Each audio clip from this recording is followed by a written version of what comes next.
एक मालिक है और वो मालिक अपने नौकर से कहता है कि तू हर रोज मुझे 1 लीटर दूध गर्म करके पिलाएगा, ये तेरी ड्यूटी है।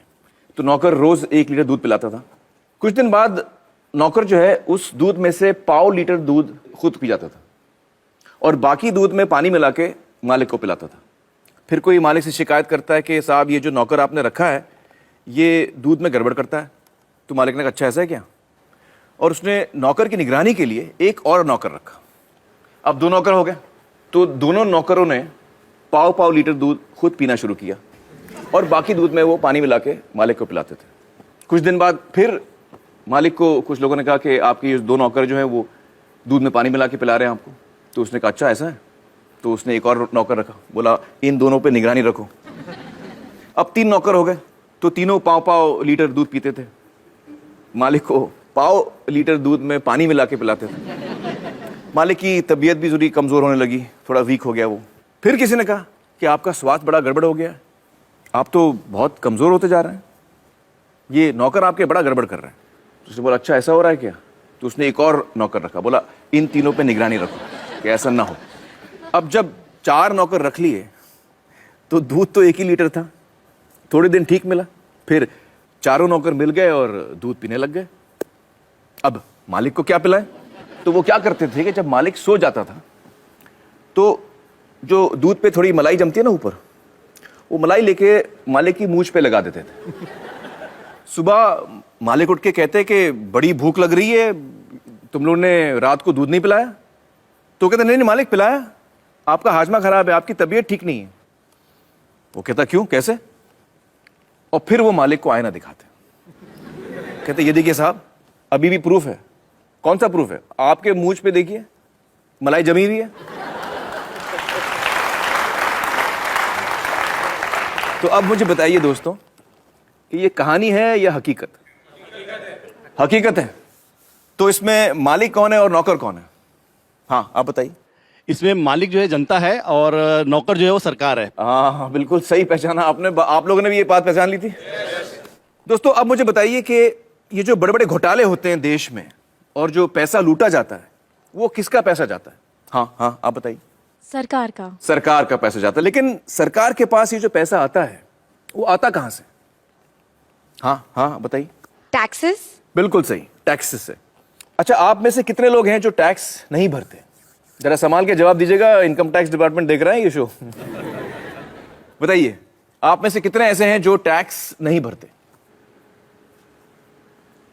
तो कई लोग हैं यहां पर जो टैक्स नहीं भरते। दोस्तों यही सवाल हमने देश में अलग अलग किस्म के लोगों से पूछा और उन्होंने हमें क्या जवाब दिया, आइए देखते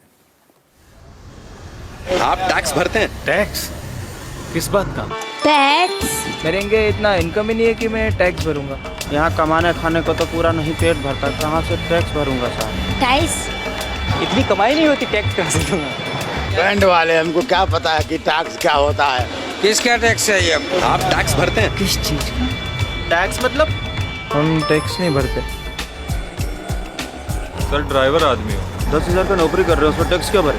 क्या आप लोग टैक्स भरते हैं। नहीं नहीं काय का भरते टैक्स नहीं भरते। हम छोटे आदमी लोग नहीं भर पाएंगे, नहीं भरते। अरे पैसा ही नहीं तो टैक्स काहे को भरूंगा। नहीं टैक्स वैक्स मेरे को मालूम नहीं उसके बारे में। टैक्स में नहीं भरता। नहीं टैक्स फिलहाल नहीं भरता हूँ। हम नहीं भरते। नहीं नहीं नहीं नहीं नहीं नहीं।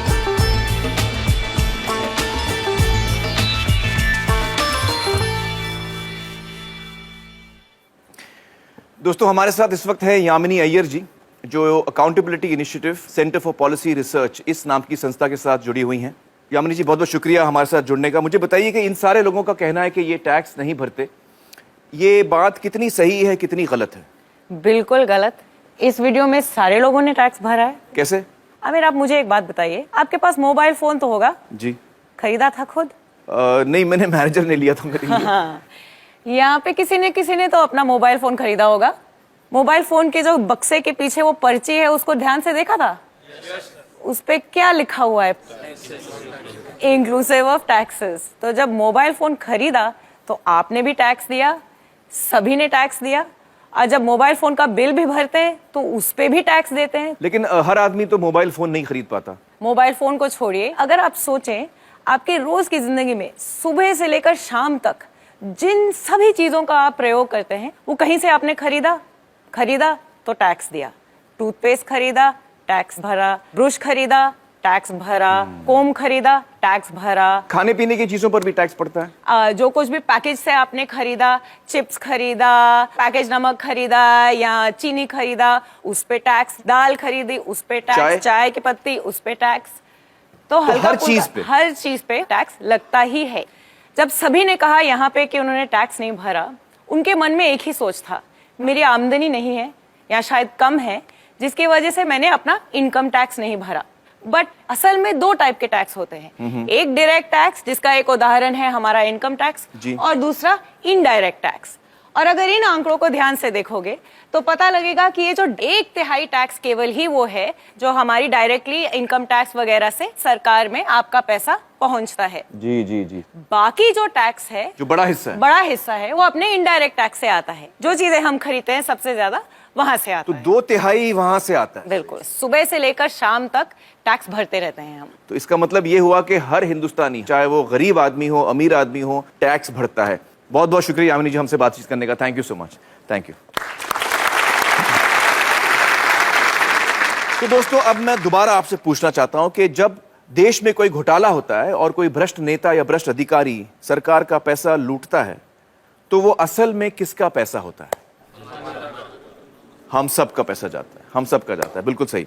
मुझे अक्सर ताज्जुब होता है दोस्तों कि जब भी कोई घोटाले की खबर आती है तो मैं देखता हूं कि लोग बड़ा मजा लेकर उसकी बातें करते हैं, हंसते भी हैं कि यार वो 10,000 करोड़ उड़ा के ले गया, कोई 20,000 करोड़ उड़ा के ले गया। इस दफा जब आप कोई घोटाले की खबर पढ़ें तो ये जानकर पढ़ें कि किसी ने हमारे रोज की मेहनत की कमाई का पैसा लूटा है। अच्छा, मुझे बताइए कि यहां पर कौन कौन है जिनकी पर्सनल वेल्थ यानी खुद की संपत्ति 10 लाख से ज्यादा है? आप हैं 1 2 3 4 5 6 लोग हैं। तो बहुत ही कम लोग हैं यहां जिनको लगता है कि उनकी संपत्ति 10 लाख से ज्यादा है। चलिए दोस्तों, अब हम अपने अगले मेहमान से मिलते हैं, श्री शुभ्रत दास, जो centre for budget and governance accountability इस नाम की संस्था के साथ काम करते हैं। आइए शुभ्रत जी। हमने शुभ्रत जी को जिम्मेदारी दी थी कि ये हमें बताएं कि हमारे देश की संपत्ति यानी हमारी नेशनल वेल्थ कितनी है। बताइए शुभ्रत जी, आपके खोज में क्या सामने आया? आमिर, आपने हमें समय बहुत कम दिया, इसलिए ये आकलन हम लोग पूरा तो नहीं कर पाए हैं। जी। फिर भी 2 बड़े चीज़ों का आकलन हमने किया है। जी। एक है हाइड्रोकार्बन रिजर्व्स, जी, जिसमें आता है क्रूड ऑयल, नेचुरल गैस, कोल और लिग्नाइट, मतलब कच्चा तेल, कोयला वगैरह। और दूसरा है अदर मिनरल रिसोर्सेज, मतलब खनिज भंडार। कुछ 84-85 अलग अलग तरह के मिनरल रिसोर्सेज हैं, जिसका लगभग आधा हम लोगों ने इस एस्टिमेशन में कवर कर लिया है। आधा ही किया आपने? जी। मतलब जो मैंने आपको काम दिया था वो आप पूरा नहीं कर पाए? उतना ही डेटा मिल रहा है। मैं समझ सकता हूं, मजाक कर रहा हूं मैं। पूरे देश की संपत्ति का अंदाजा लगाने चलें तो उसमें बहुत वक्त लग सकता है। बिल्कुल सही कह रहे हैं आप। और इस वक्त में आप सिर्फ 1.5 चीजों का अंदाजा लगा पाए। बिल्कुल। तो आपके इस अंदाजे में क्या सामने आया? आंकड़ा क्या है आप मुझे बताइए। मैं यहाँ पर लिखूंगा। काफी बड़ा है, 5,000। 5,000 से शुरू कीजिए। अब मैं जब तक आपको ना रोकूं आप उसमें और 0 ऐड करते जाइए। जब तक ना रोकें आप? जी। अच्छा,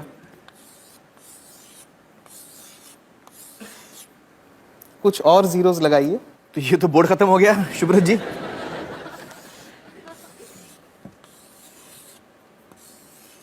और लगाइए। और लगाओ जी, थोड़ा और, एक और है, एक और। आप सच कह रहे हैं? जी, बस एक और। एक और? जी, एक और लगा दीजिए बस। तो ये कितना बड़ा आंकड़ा है मुझे बताइए आप। ये है 5,000 लाख करोड़ रुपए। 5,000 लाख? 5,000 लाख करोड़ रुपए। 5,000 लाख करोड़ रुपए। मुझे अभी तक समझ में नहीं आ रही है कितना बड़ा फिगर है। अच्छा, हमें बताइए कि हमारे देश की जो आबादी है वो करीबन 120 करोड़ की है। तो अगर हम इस आंकड़े को 120 करोड़ लोगों में बांटें तो उसका मूल्य कितना होता है? 40 लाख रुपए। 40 लाख। जी। तो इस वक्त हम आराम से कह सकते हैं कि हम सब 40 लाख के मालिक हैं अपनी अपनी जगह पर, जब हमने सिर्फ 1.5 चीजों का अंदाजा लगाया। चलिए बहुत बहुत शुक्रिया शुभ्रत जी, हमसे बातचीत करेंगे। Thank you so much.